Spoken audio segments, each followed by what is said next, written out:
আমি উপর থেকে সরষের তেল দিয়ে দিয়েছি আর দিচ্ছি একটা শুকনো লঙ্কা দিয়ে দিয়েছি, গোটা জিরে দিচ্ছি 1 চামচ। আমি জিরে আর শুকনো লঙ্কাটাকে খুব ভালোভাবে ভেজে নেব। এটাকে আমি তড়কা হিসাবে ব্যবহার করব। আমি আজকে বানিয়েছি মুগের ডাল দিয়ে পালং শাক, নিরামিষ বানিয়েছি। দেখতে থাকুন আমার রেসিপিটা কিভাবে আমি বানিয়েছি। যদি ভালো লেগে থাকে তাহলে আমার চ্যানেলে লাইক, শেয়ার, কমেন্ট ও সাবস্ক্রাইব করে দেওয়ার অনুরোধ রইল। এটা আপনারা ভাত বা রুটির সঙ্গে পরিবেশন করতে পারেন, অসাধারণ লাগবে খেতে। নমস্কার বন্ধুরা, কুকিং অর্পিতাতে আপনাদের সবাইকে স্বাগত জানাই। আশা করি আপনারা সবাই ভালো আছেন। আমি আজকে বানাচ্ছি পালং শাক দিয়ে মুগের ডাল। আমার যদি এই রেসিপিটা আপনাদের ভালো লেগে থাকে তাহলে আমার চ্যানেলে একটা সাবস্ক্রাইব করে দেওয়ার অনুরোধ রইল। এই যে আমি নিয়েছি পালং শাক আর নিয়েছি মুগের ডাল। আমি এখানে 100 গ্রাম মুগের ডাল নিয়েছি। আমি এবারে পালং শাকটা প্রথমে কেটে নেব। পালং শাক দিয়ে কিন্তু মুগের ডাল শীতকালে খেতে খুবই ভালো লাগে, আর একটা পুষ্টিগুণে ভরা পালং শাক।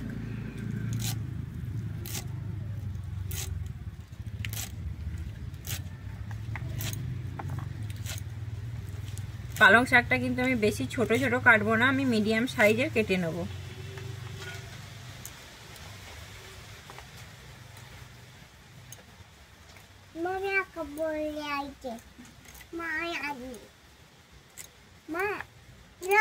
আমি পালং শাকটা কেটে নিয়েছি। আমি পালং শাকটা এবারে পরিষ্কার করে ধুয়ে নেব। আমি উনুনে কড়া বসিয়ে দিয়েছি। আমি প্রথমে কিন্তু ডালটাকে ভেজে নেব।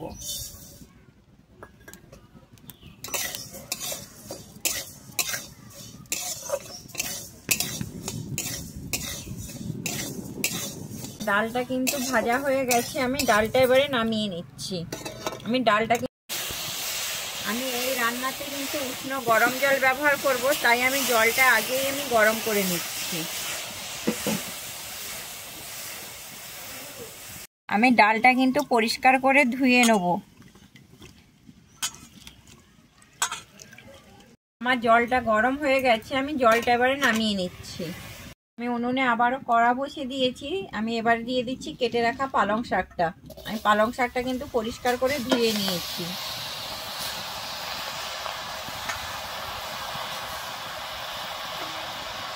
আমি এরপরে দিয়ে দেবো ডালটাও আমি কিন্তু পরিষ্কার করে ধুয়ে নিয়েছি।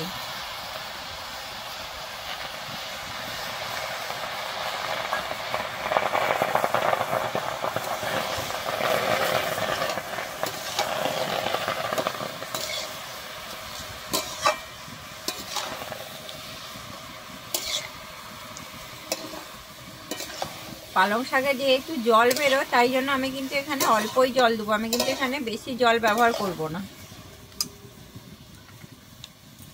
আমি এরপরে দিয়ে দিচ্ছি ওই গরম করে রাখা জলটা।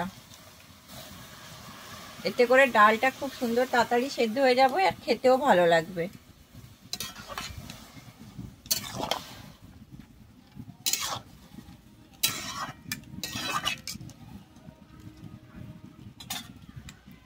আমি এরপরে এখানে দিয়ে দিচ্ছি 2টো চেরা কাঁচা লঙ্কা আর দিচ্ছি একটা টমেটো।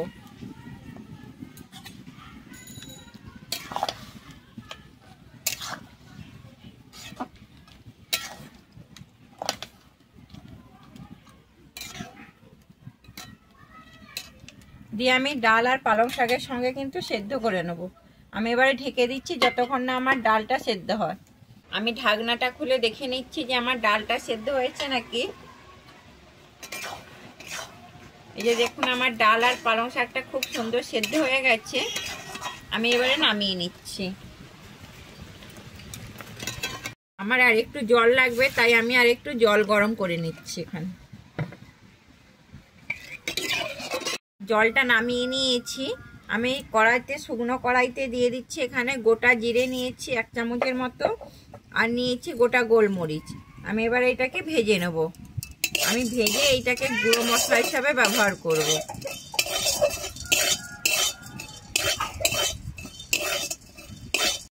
আমার মশলাটা ভাজা হয়ে গেছে। আমি মশলাটা এবারে নামিয়ে নিচ্ছি। আবারও কড়া বসিয়ে দিয়েছি। আমি কড়াইতে প্রথমে দিয়ে দিচ্ছি সাদা তেল, আমি তারপরে দিয়ে দিচ্ছি বাটার, যেহেতু আমি নিরামিষ বানাচ্ছি তাই জন্য আমি একটু বাটার দিয়ে দিচ্ছি। আমি এরপরে এখানে দিয়ে দিচ্ছি গোটা লঙ্কা, আমি 2টো শুকনো লঙ্কা নিয়েছি, দিয়ে দিচ্ছি। আমি তারপরে দিচ্ছি এখানে 5 ফোড়ন 1 চামচ, আর দিচ্ছি গোটা জিরে। আমার ওইগুলো ভাজা হয়ে গেছে। আমি এরপরে দিয়ে দিচ্ছি এখানে কাঁচা লঙ্কা, ঝালটা আপনারা আপনাদের পরিমাণ অনুযায়ী দেবেন। আমার ওই সবগুলো ভাজা হয়ে গেছে। আমি তারপরে দিয়ে দিচ্ছি একটু হলুদ।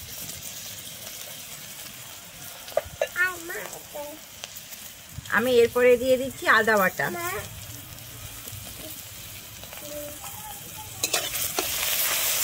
আমি আদাটা দিয়ে কিন্তু একটু ভেজে নেব।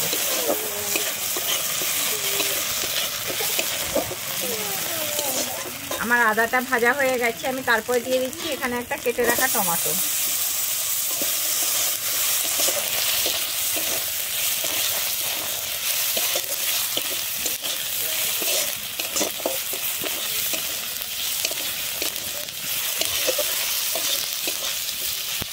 আমি টমেটোটা এখানে বেশি ভাজবো না, হালকা করে ভেজে নেব।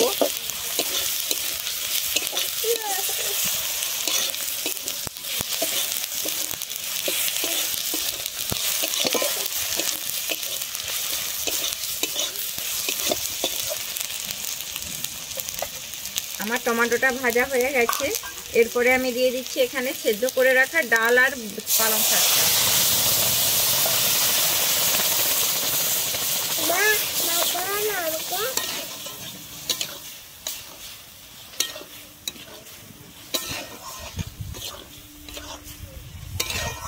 এখানে কিন্তু আমি বেশি পাতলা করব না, মিডিয়াম সাইজে রেখেছি ডাল আর পালং শাকটা।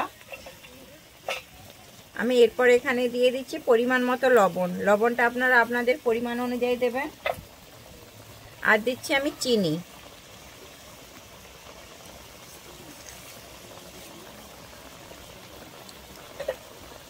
দিয়ে আমি ভালোভাবে মিশিয়ে নিচ্ছি।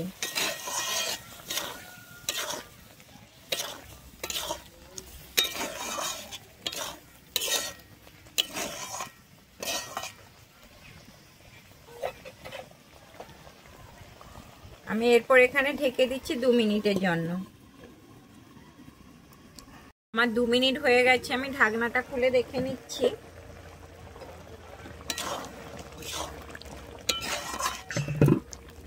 আমার তরকারিটা কিন্তু খুব সুন্দর হয়েছে, ডাল আর পালংটা।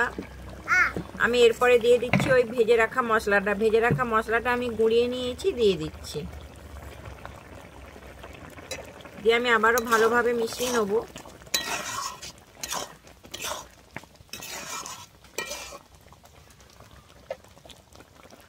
এরপরে আমি আবারও দিয়ে দিচ্ছি 1 চামচ বাটার।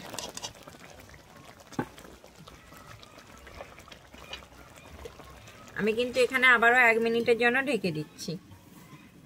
1 মিনিট হয়ে গেছে।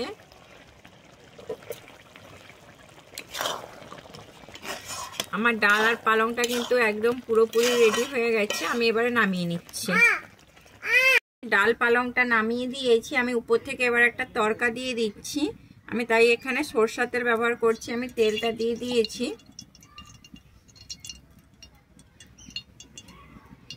তেলটা গরম হয়ে গেছে। আমি এরপরে দিয়ে দিচ্ছি একটা শুকনো লঙ্কা, আর দিচ্ছি এখানে গোটা জিরে।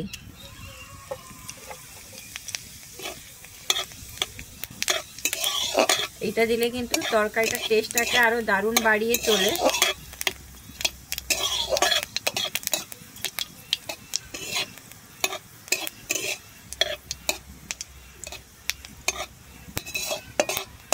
আমার শুকনো লঙ্কা আর জিরাটা ভাজা হয়ে গেছে, একটা সুন্দর স্মেল ছাড়ছে।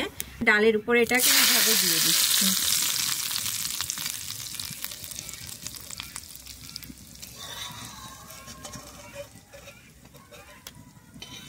আমার সম্পূর্ণভাবে কিন্তু রেডি হয়ে গেছে ডাল পালংটা। এবারে আমি এটাকে গরম গরম ভাতের সঙ্গে পরিবেশন করে দেবো। যদি আমার এই রেসিপিটা ভালো লেগে থাকে তাহলে আমার চ্যানেলে লাইক, শেয়ার, কমেন্ট ও সাবস্ক্রাইব করে দেওয়ার অনুরোধ রইল।